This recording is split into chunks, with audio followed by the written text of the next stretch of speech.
ஒரு ஊர்ல 2 நண்பர்கள் இருக்காங்க. அதுல ஒருத்தன் நல்லவன், இன்னொருத்தன் கெட்டவன். இவங்க 2 பேரும் பக்கத்து ஊருக்கு போய் இவங்களுக்கு தேவையான செல்வங்கள் எல்லாம் சம்பாரிச்சுட்டு திரும்பவும் காட்டு வழியில பயணம் பண்ணி இவங்க ஊருக்கு வந்துட்டு இருக்காங்க. கெட்டவனை விடவும் நல்லவன் அதிகமா செல்வங்களை சம்பாரிச்சதுனால அந்த கெட்டவனுக்கு அது பிடிக்காம இவன் கிட்ட இருந்து எப்படியாவது அந்த செல்வங்களை அபகரிச்சிடணும் அப்படின்னு நினைக்கிறான்.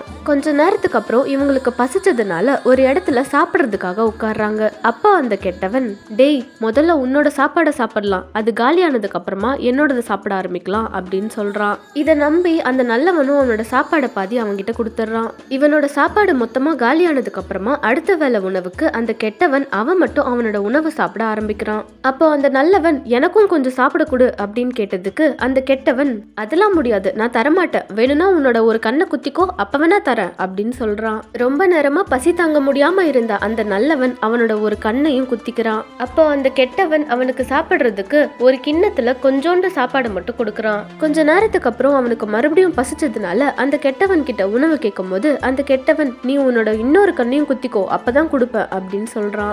அந்த நல்லவன் அவனுடைய இன்னொரு கண்ணையும் குத்திக்கிட்டதும் உடனே அந்த கெட்டவன் அவனோட பேக்ல இருந்த நகைகளை மட்டும் எடுத்துக்கிட்டு அவனை ஒரு பாழங்கிணத்துல தள்ளி விட்டுட்டு ஓடிடுறான். அந்த கிணறுல ஆழம் கம்மியா இருந்ததுனால அந்த நல்லவனுக்கு ஒன்னும் ஆகல. அன்னைக்கு இரவு அந்த கிணத்துக்கு மேல 2 பேய்கள் உட்காந்து பேசிட்டு இருக்கு. அதுல ஒரு பேய், இன்னைக்கு நான் என்ன சாதிச்சேன்னா இந்த ஊர்ல இருந்த சில பேருக்கு கண்ணு தெரியாம ஆக்கிட்டேன். அவங்களுக்கு கண் பார்வை எப்படி கிடைக்கும்னா, இந்த 3வது மரத்துல இருக்க இலைகள்ல 3 இலைகளை மட்டும் கண்ணு தெரியாதவங்களுக்கு வலது பக்கமா 3 சுத்து, இடது பக்கமா 3 சுத்து சுத்தினா கண் பார்வை கிடைச்சிரும் அப்படின்னு சொல்லுது.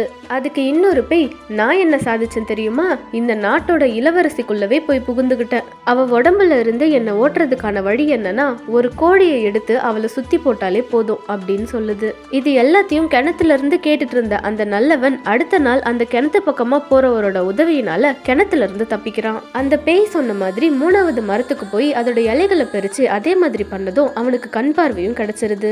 இந்த ஊர்ல இருக்கவங்களுக்கும் கண் பார்வை கிடைக்கணும் அப்படின்ற நல்ல எண்ணத்துல அந்த மரத்துல இருந்து நிறைய இலைகளை பறிச்சு எடுத்துக்கிட்டு அந்த ஊருக்குள்ள போய் கண் பார்வை இல்லாத எல்லாருக்கும் அதே மாதிரி பண்ணதும் அவங்க எல்லாருக்குமே கண் பார்வை கிடைச்சிருது.